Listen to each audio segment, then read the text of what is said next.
Welcome back to the Radical Moderate podcast. I am your host, Pat O'Brien. Today, I am joined by Angie Graves, who, along with her husband, James Graves, is the co-founder of the Jackson Graves Foundation. Welcome to the show, Angie. Thank you. So I want to go back to the beginning. Can you tell the audience what was going on in your life in 2004? It was a big year. Well, I will try to keep this as concise as I can. But my husband, James, and I had been trying to have a child. We had been married for several years. It was not easy. It had some difficulties. And, it finally happened. We were ecstatic, as all brand new parents to be are. Everything was fine until I went to do one of those ultrasounds where they are going to tell you the sex of your baby. And they got it wrong, by the way. But after that, they had apparently noticed something that only someone trained would see, that it looked like there was a problem with some of the organs, and it didn't look like it should. So long story short, I immediately went to the doctor. We figured out Jackson did, in fact, have several issues, but one of which was called an omphalocele, which just means his umbilical opening did not close normally, and his organs were allowed to freely go in and out of his body into the womb. And how long? Tell us where you were in the pregnancy, kind of when you got that it's about news. 14 weeks. Okay. It's about 14 weeks. So usually around 12 to 15 is when you can start having those sorts of scans. And so it was early. So, that's a shock. Right, I can imagine. We learned all we could. We did all the testing we could. It ultimately comes down to how severe is it at the time of birth. Often those conditions can be closed, or things go back in and it's okay. Our case did not look good. It looked like things were staying outside the body. So we knew there had to be some sort of closure at birth, or something had to happen at birth. So we were just in a waiting game. What happens in this situation, not to go into too much detail, but if you can imagine a normal content of a body, the organs are there below your heart and lungs. However, if they're not there, your lungs tend to just keep growing. So his lungs had grown very long and skinny because there was nothing there to hold them up, which makes them weak.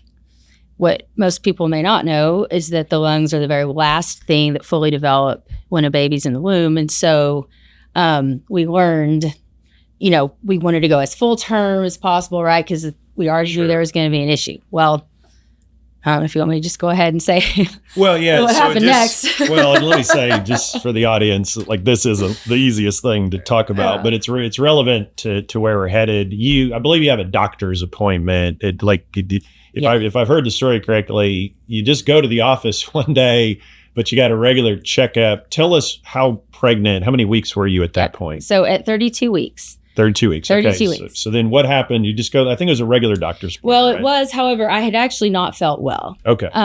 It was a regular appointment, but I think they moved it up a few days because I had a few days of not feeling well. Turns out it was preeclampsia.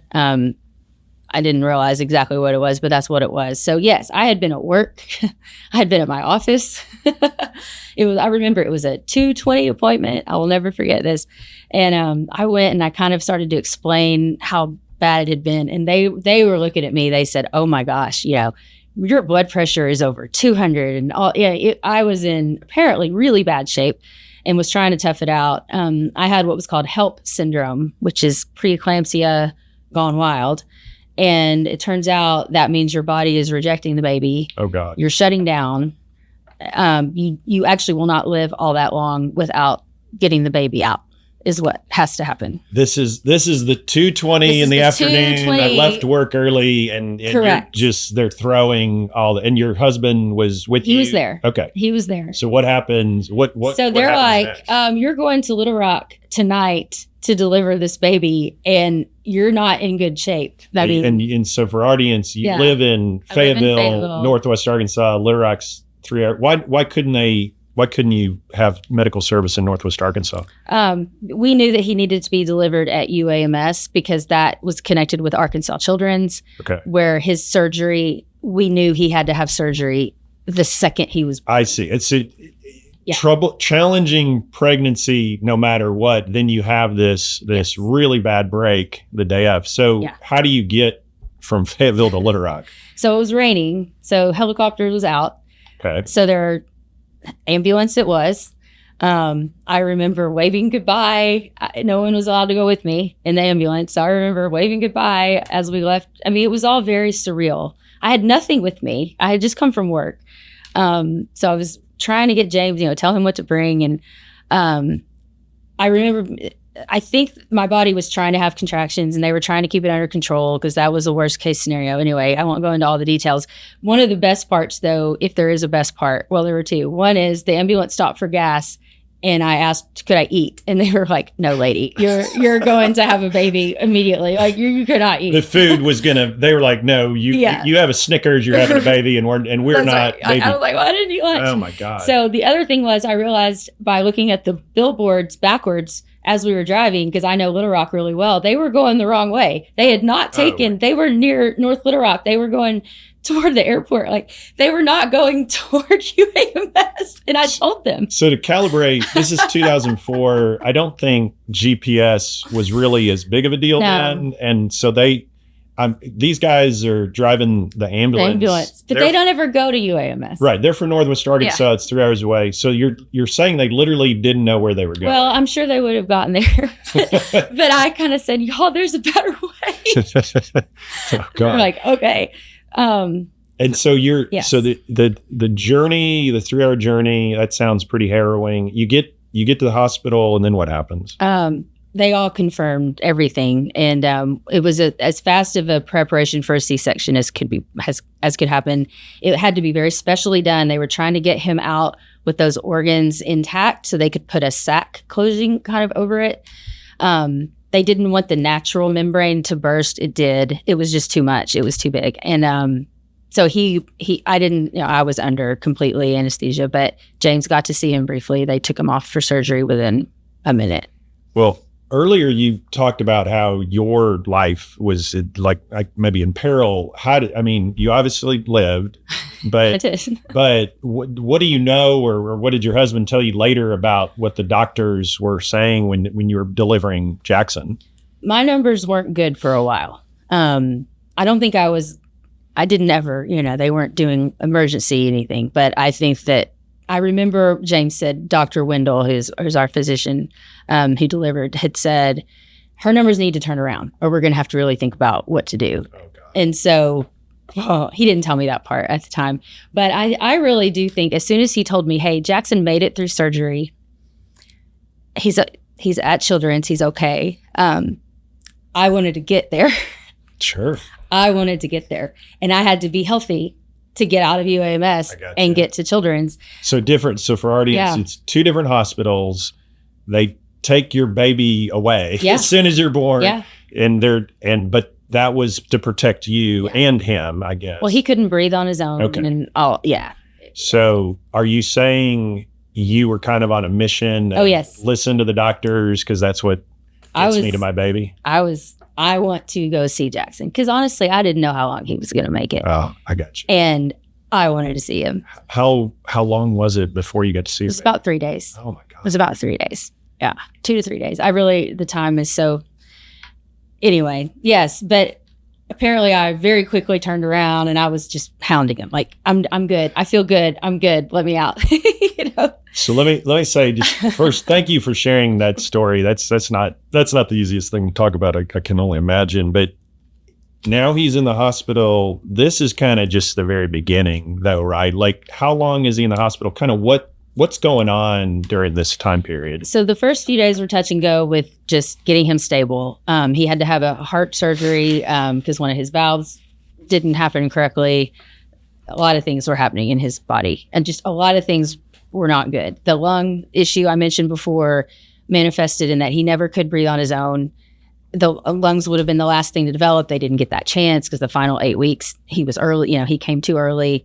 So he was always on a breathing machine, a ventilator his entire life. And they were just trying to stabilize him. So the first week or two was that. And he had several near-death experiences where we were not sure what would happen. He fought through. He kind of got known for that.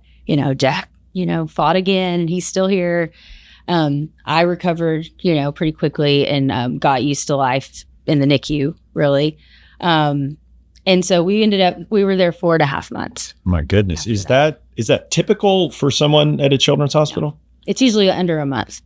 Okay. So I feel like this is going to lead to what we do later, but tell us what challenges were presented by having an unusual circumstance like that?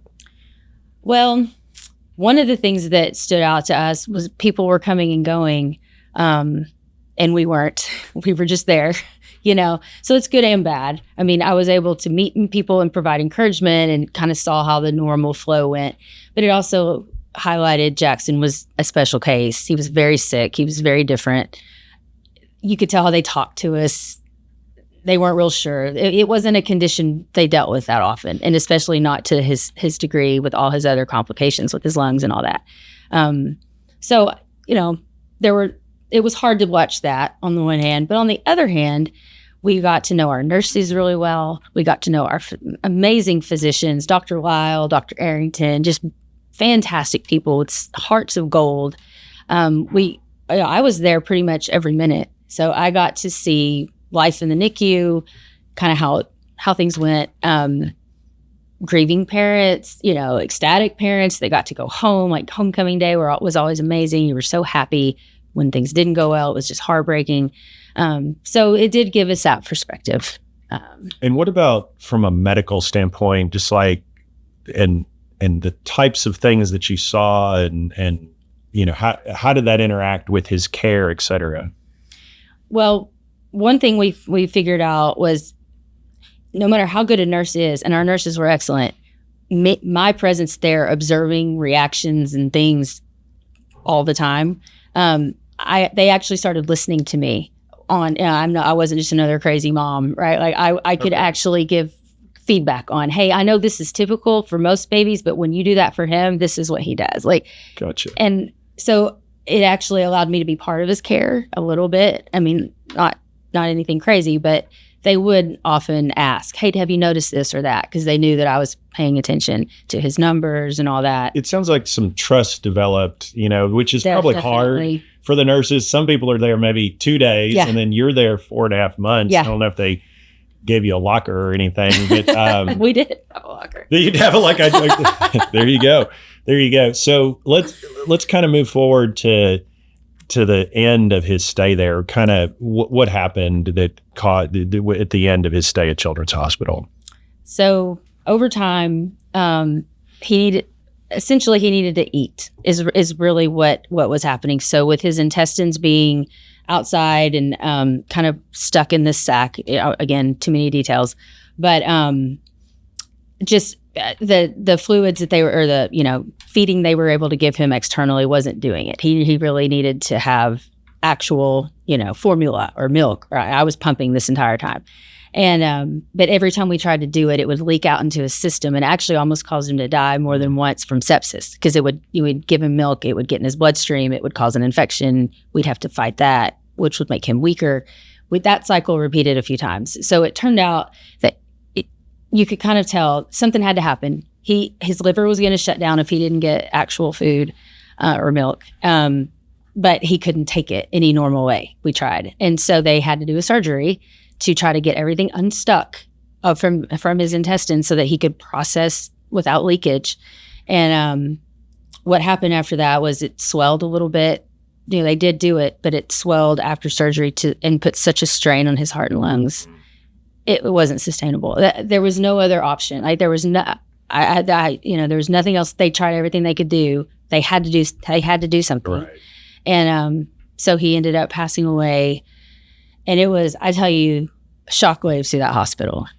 It was everyone was so in shock that that had actually happened. So well, oh man. Well, thank you for sharing that. I want to move on kind of to part of the other story, and just so our audience knows, I don't know if we said this before, Jackson was your first child, right? And you have now had more. Just real quick, how did that go? I have two very healthy boys, almost 19 and 17. Athletic, strong, just wonderful boys. Good deal. Well, So after Jackson passed, I mean, I can't even, no one can imagine it, I'm sure, but talk about why the foundation got started. I mean, was this an idea you had immediately? Was it organic? Like the next 6 months, what happens after he passes away? So this, like you alluded to, it was 2004. So it was not Facebook age and all that yet. So we had kept an online journal on Caring Bridge, which is still around.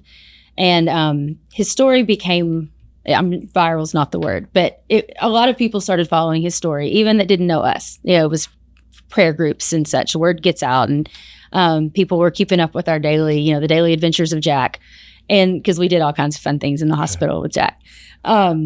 Anyway, so when he passed away, people didn't know what to do, of course. And so we ended up asking for, if people wanted to send something to the hospital in his memory, they could, to Arkansas Children's Hospital, specifically for the NICU. Because like I said, we had been just kind of observing life and had already thought of a few things. It'd be cool if they had more of these chairs, because they're always having to share this. Or at the time, calling cards were a big deal. Like calling cards, because not everyone had a cell phone. Video cameras were a big deal. So we had already kind of noticed not every family comes fully prepared. We were very blessed and lucky to be in a better situation, but a lot of people were not, and they didn't have the ability to connect back home and things, or just get through every day in the NICU. So we had asked for tributes to come in. The hospital tells us, hey, this is a little unusual. Over $10,000 has come in. Okay. In Jackson's memory. Maybe this is big enough you want to direct it to something specific, or, this is just a lot more than we usually have. And we were blown away. Yeah. Blown away that much came in because of Jack. Like, just unbelievable. So there was no plan. It's just like, hey, this thing's happening, and then the money comes in. And I just, one of the things about this podcast is are there problems in the world to be solved? And if so, how would you go about it? And I think what you're saying is there was somebody said, hey, there's something here. There's people are interested in this story. And so you and your husband decided we to start just said, foundation. What if this is a need? This is enough money to do something. What if we raised a little more? What if, if we're not fundraising professionals, people that know me know, I hate to ask for money. You don't even like talking in a public forum, but most of the people are going to listen to this in their cars. So we thought, why not? We felt a pull. It felt like it was the right thing to do. I think it also probably helped us with our grief. Sure. I think that it helped us. Talking about Jackson was not entirely sad anymore, because we could talk about these good things that might come from it, which really felt positive and like the right thing to do to keep his spirit going. And it just went. We didn't necessarily have a grand plan. We had really good friends, a core group of people who pitched in. We had business support in the beginning to kind of say, tell us what you want to do. Let's go for it. And the idea took off. So to kind of let the audience know, you create the Jackson Graves Foundation in 2005. It's around for 20 years and it's still around. We're going to get to that in a minute. Give us some examples.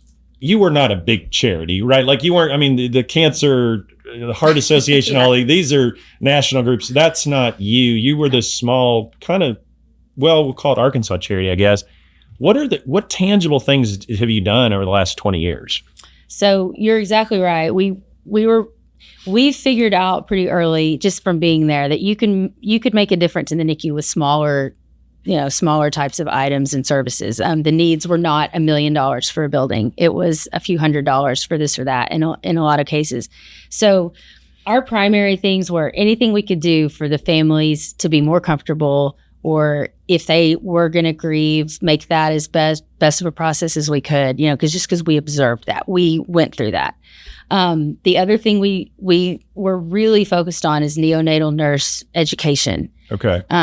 That was from the very beginning something, because again, there's all types of nurses, all different levels of interest. But a lot of times things like the respiratory therapist, you could tell some nurses were more involved with the respiratory therapy than others. Some just left it up to the RTs and some knew a whole lot about it, and so we kind of thought, well, for at least for special types of situations like Jack, the more a nurse can know about all those different facets and even weirder exception cases like we were, the better, right? It's going to, your overall care will be better.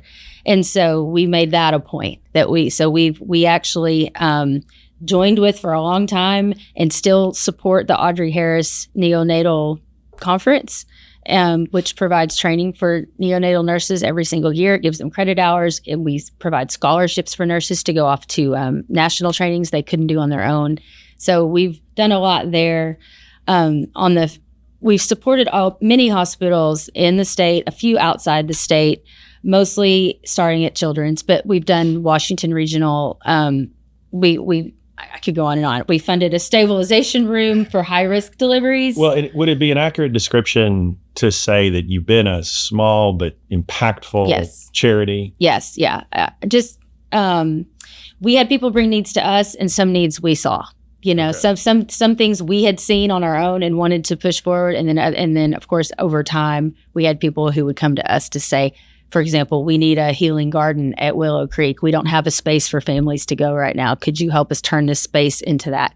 Absolutely. It seems like from what everything I know, you're a charity that kind of filled in some gaps that maybe other people weren't going to get to. It kind of is a little too small for what their mission was. That's right. Not many organizations are just focused on the NICU. So we were. So nothing was too small. They could say, we need $100 car seat so this baby can go home. We would give them $100 so that baby could go home. Anything. Well, I want to, in a second, because I know you're going through a transition, kind of have an announcement to make, if you will. But before we get to that, I want to ask, you must have met online and in person hundreds of parents. Just give us a couple quick stories that you can remember through these 20 years. Oh my goodness. Some of my very favorites were, we go back to Children's at Christmas every year and give all the families a gift bag and then give a lot of gifts to the unit. They don't let us do that anymore, interact directly with the families. Things have changed since COVID. But for many years, we got to go hand those bags out personally in the waiting room to parents who were literally there in the same. We were there over Christmas as well with Jack. And I remember how weird it is. And so parents would, usually the moms would say, it means so much that you would come back after having the outcome you had, that you would come back and, still feel the need to make our Christmases brighter. It was just such a heartfelt conversation. Do you feel like for some of those people, for you, it was behind you? Yeah. And you ended up, you've said you had two strapping boys. And but for those people in that moment, they probably didn't know how it was going to turn out. And do you feel like you were kind of just offering some hope and a way to say, look, you can get there. No matter what happens, you can turn this. Correct. It can be the best that it's going to be. That's right. And I also have just offered a lot of advice to people who had friends unexpectedly in the NICU. Like, what should I say to them? What should I bring them? What will their needs be? I've probably had hundreds of those conversations. So it's over 20 years. Well, let's talk about this transition. You started an endowment. You had an executive director. Kind of flesh that out a little bit for us. Yeah. So, we knew eventually we weren't going to run it as actively as we had been. We just, we're going to get older, and it's not the kind of thing you force your kids to do as much as maybe I would like to. No, not really. So we were just kind of thinking about, how do we keep the spirit of this going? I was absolutely not going to stop it and just shut the door and go away. But how would we transition out of just in an actively fundraising, like you said, having a staff member all the time, into something that could still support our mission? So we did, you helped us. Many people have helped us with the idea of forming an endowment. Our goal is $250,000. We're about halfway there. Okay. So we have a little ways to go. But we calculated that by looking at what are the projects we want to do, if at all possible, keep doing year in, year out. The holiday drive is one of them. We have other things that we do locally. And we also just like to be that ad hoc charity for the small things, like the NICU needs closet. We want to be able to write a $200, a $500 check if they really need it. And so we calculated what would the interest need to be from an endowment too, so that I just personally, I won't have any staff, but I personally can just keep doing those very impactful things that we've done for a long time that are very important to us. And at the same time, one day when we're gone, someone else, that money will be there to be used for similar types of activities like forever. So Jack gets to do things forever. That's really cool. And so you've partnered with the Arkansas Community Foundation. They manage the money. They do this for all kinds of charities, right? That's right. And if my recollection is correct, over the 20 years, the foundation raised about $2 million. And how much of that did you give away to these projects? Oh, we would keep, you probably know the numbers better than I do. Well, I feel like it was, you didn't have a whole lot of overhead. No, right? that's what I was saying. We would only keep, I was going to say, we only keep a little in the bank just for something unexpected or catastrophic that might happen. Our overall expenses were very low, and we gave away as much per year to projects as we possibly could, thousands and thousands and thousands. We had pledges we would make to certain larger things, that we would pay out over multiple years. We still have a couple of those going, but then we would also reserve it for special projects like the healing garden that would be a little bit larger. Gotcha. Well, as we a couple minutes left, kind of draw to a conclusion. And again, just thank you for sharing this story with our audience. I want to say first that you have a website. You would tell us about that, and is that where people, if they wanted to help fund this endowment, how do they do that? Yep. So jacksongraves.org is our website. It's got very easy links to everything. It also has our story and more about our projects and events we had in the past and that kind of thing. But essentially, paying into this endowment keeps this sustaining. Like that was my whole vision for doing it this way, was that we're not going away. We are not stopping the support that the foundation does for these families in these facilities. But this gives us a way to keep that going forevermore. Well, I think anyone who probably has ever met you understands that you have a persistence and a tenacity that is not going to stop. And I think, to kind of analyze this a little bit in a non-emotional way as best you can, I think what's really cool here is it starts with a tragedy. You have a difficult pregnancy. You're so happy, the emotional roller coaster. I'm happy, you couldn't even get pregnant, and then you get pregnant, and now you're happy, and then immediately you're told there's going to be challenges, but that'll be okay, and then you go to work and go to an appointment in the middle of the afternoon, and they're like, we're going to put you on a helicopter. Wait, no, we're not. It's raining. We're going to put you, I don't know if you can make this stuff up. Quite frankly, it's kind of, fact is stranger than fiction sometimes. I think a lot of people would have just been okay with saying, hey, you and your husband, James, is a terrible tragedy. And if you just want to move on with life and try to put it behind you, everyone would say that is fine. That is completely fine. You just go off in this different direction. And I think from what you've shared with the audience today, you saw a need, right? And are you the kind of person who, by the way, you're in tech, right? So like you can code and do all the smart stuff.